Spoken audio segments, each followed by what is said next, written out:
দেরি হয়, হ্যাঁ, নাম কাটাকাটি করতে গেলে। আর বিশেষ করে আজকে 4-5 বছর থেকে যারা রিটায়ার হয়ে গেছে, তারা বাগান থেকে যে গ্যাজুইটি পায়, এই গ্যাজুইটিটা আপাতত বন্ধই, হ্যাঁ, পাচ্ছে না। এই সমস্যাটা সব থেকে বড়। আর যারা স্টাফ রিটায়ার হচ্ছে, তার মানে পরবর্তীতে রিক্রুটমেন্ট হচ্ছে না, ওই জায়গাটা ওটা গ্যাপই হয়ে যাচ্ছে। একটা চৌকিদার রিটায়ার হইলো, 5 বছর পরে দেখা গেলো যে 5 জন চৌকিদার রিটায়ার হয়ে গেল, নতুনভাবে স্টাফ নিয়োগ করবে সেটা হচ্ছে না। এবং যারা কামজারি, যারা মানে কাজটা করায়, তারা রিটায়ার হচ্ছে, সেখানে নিচ্ছে না। একজন বাগানবাবু রিটায়ার হয়ে গেছে, নতুন করে সেখানে বাগানবাবু আমাদের বাগানে নেওয়া হচ্ছে না।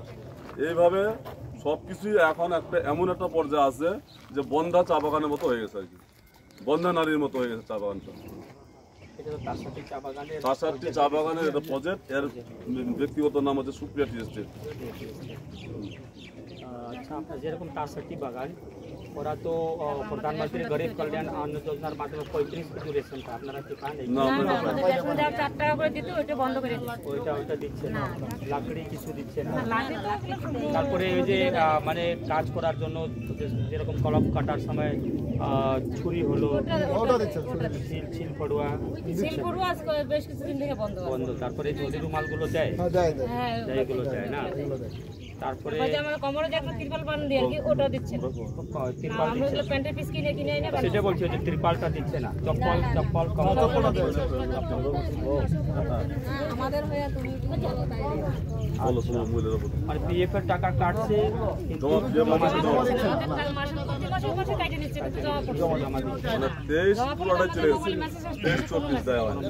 হাজিরা কত দিচ্ছে? 250। বেতন ঠিকঠাক দেয় তো? বেতন তো মানে প্রতি মাসে 20 তারিখ দেয়, মানে এই মাস চলে যাবে, তারপরে মাসে 20 মানে 20 দিন হাতে থাকে কোম্পানি। বললাম তো রেশন তো যখন 63 ডিভিশন হলে তো এটাও হওয়া উচিত ছিল। কারণ এখন যারা সেট গার্ডেন তারা তো 35 কেজি করে পাচ্ছে, তাও বিনামূল্যে পাচ্ছে। 21 কেজি চাল পাচ্ছে এবং 14 কেজি। আমাদের 4 টাকা করে দিত, ওইটা আমাদের বন্ধ করে দিয়েছে। 4 টাকা করে রেশনের টাকা, 9 টাকা করে দিত, ওইটা বন্ধ করে দিয়েছে। ওটা তো বেতনের সাথে মানে জুড়ে, কেননা রেশন দিচ্ছে না বলে রেশনের টাকাটা মানে যোগ করে দিয়ে বেতনের সাথে দিয়ে দিত। বন্ধ করে দিয়ে। হ্যাঁ, আমরা জানতাম না। 1 বছর পরে আমরা হিসাব করি 20 টাকা বাড়লো, কিন্তু রেশনটা মিললে তো বাড়বে, কিন্তু ওইটা নাই। ঠিকই দেখবেন যে যারা এটাও তো সেট গার্ডেনের মতো ডিভিশন হলে তো সেট গার্ডেন, তাই না? তাহলে সেট গার্ডেনের যে সুযোগ সুবিধা পাচ্ছে, সেই সুযোগ সুবিধা তো আপনাদেরও পাওয়া উচিত। যেরকম ওরা যখন 35 কেজি রেশন পাচ্ছে, তো এইদিকে 35 কেজি পাওয়ার কথা। তারপরে ওইটা তো রাজ্য সরকার দিচ্ছে না, মোদিজি দিচ্ছে, আর করোনা মহামারী থেকে ফ্রি করে দিয়েছে, ঠিক আছে। তারপরে এখন লাকড়ি দেয় আপনাদের? এই যে মোদি গ্যাস পেয়েছেন? গ্যাস পেয়েছেন, যদি না পেলে কি হতো, তাই না? উনান জ্বলতো, লাকড়ি তো কিনলেও পাওয়া যায় না, ফরেস্টে ঢুকতে দেয় না, ঠিক কিনা? তো আমরা অনেক কিছু দাবি দেওয়া নিয়ে আগামী সময়, যেরকম আমাদের দাবি আছে বন্ধ চা বাগানগুলো খুলতে হবে, হয়তো এটা খোলা আছে কিন্তু অনেক বন্ধ আছে। তারপরে ন্যূনতম মজুরি ওইটা দিতে হবে, যেখানে রেশন চালু হয় নাই। আপনারাও চা বাগানে কাজ করছেন, ওরা পাচ্ছে, আপনারা বঞ্চিত হচ্ছে, ঠিক আছে, দিতে হবে। তারপরে পিএফ এর টাকা ঠিকঠাক জমা পড়ছে না, আপনারা রিটায়ার হয়ে যাচ্ছেন কিন্তু গ্র্যাজুইটি টাকা পাচ্ছে না। তারপরে যে বদলি দেবে সেটাও 3-4 মাস দেরি হয়ে যাবে। সেটা তো আমার ছেলে মেয়ে মানে 2-3 দিন, আমি রিটায়ারমেন্ট হলাম তার 1 সপ্তাহের ভিতরে এটা যদি 4 মাস কাজ না পায় তাহলে খাবেটা কি?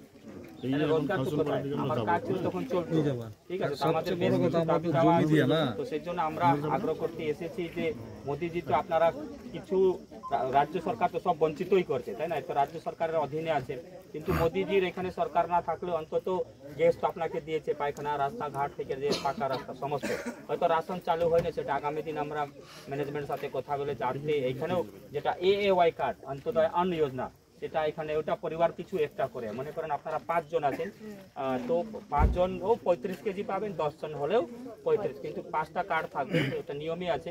একজন থাকলেও 35ই পাবে, 10 জন থাকলেও 35 পাবে, কিন্তু সেটা আগামী 5 বছর ফ্রিতে পাবে, ঠিক আছে, টাকা পয়সা দিতে লাগবে না। আগে 2 টাকা করে দিতে লাগতো, 70 টাকা, সেটা করোনা মহামারীতে ফ্রি করে দিয়েছে মোদিজি, এবং আগামী 5 5 বছর ফ্রি থাকবে। তাই আমরা কিছু চা বাগানের দাবি দেওয়া আছে, আগামী দিন আমরা সেটা নিয়ে লড়াই করব। তাই আপনাদের কাছে আবেদন জানাতে এসেছি। এটা তো পঞ্চায়েত ভোটও না, পঞ্চায়েত ভোট আমরা 2023-এ দিয়েছি, কলকাতার ভোট আমরা 21-এ দিয়েছি, এটা দিল্লির ভোট। আর দিল্লিতে প্রধানমন্ত্রী হিসাবে কি আছে বলুন? মোদিজি আছে, আছে কি না? ওনার বিকল্প কেউ আছে ওইখানে?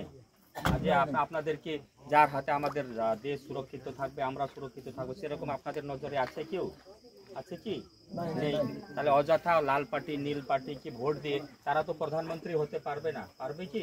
পারবে না। তাহলে আপনারা সকলে মিলে পদ্ম ফুলে ভোট দেবেন, তো নরেন্দ্র মোদীজি প্রধানমন্ত্রী হবেন।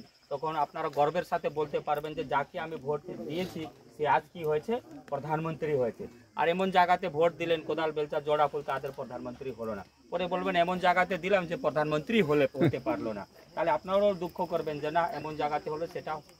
সেই জন্য আবেদন করতে এসেছি যে আগামী 19 তারিখ সকাল সকাল আপনারা সকলেই স্নান করে দিয়ে পুজো পাঠ করে দিয়ে যে আপনারা যেভাবে করুন, আর লাইনে গিয়ে 2 নম্বরে আমাদের বোতাম আছে, তো সেখানে পদ্ম ফুলে টিপে নরেন্দ্র মোদীজিকে ভোট দিন এবং আবার নরেন্দ্র মোদীজিকে প্রধানমন্ত্রী বানান। আমি ওনার প্রতিনিধি হিসাবে যাব। আর আপনাদের যে সমস্যাগুলো বললেন যে পিএফ কাটছে, জমা পড়ছে না, গ্র্যাজুইটি রিটায়ারমেন্ট হয়ে যাচ্ছেন, গ্র্যাজুইটি পাচ্ছে না, বদলি পেতে দেরি হচ্ছে, অনেক জায়গাতে রেশন পাচ্ছে, আপনারা সেই রেশনের থেকে বঞ্চিত হচ্ছেন, সেই সমস্ত জিনিসগুলোকে আমরা তুলে ধরবো যাতে সেই সমস্যার সমাধান হতে পারে। তাই আপনাদের কাছে আমি একজন প্রার্থী হিসাবে আবেদন জানাতে এসেছি যে 19 তারিখ আপনারা সকলে গিয়ে পদ্ম ফুলে ভোট দিয়ে জয়যুক্ত করুন, এইটুকু বলে আমার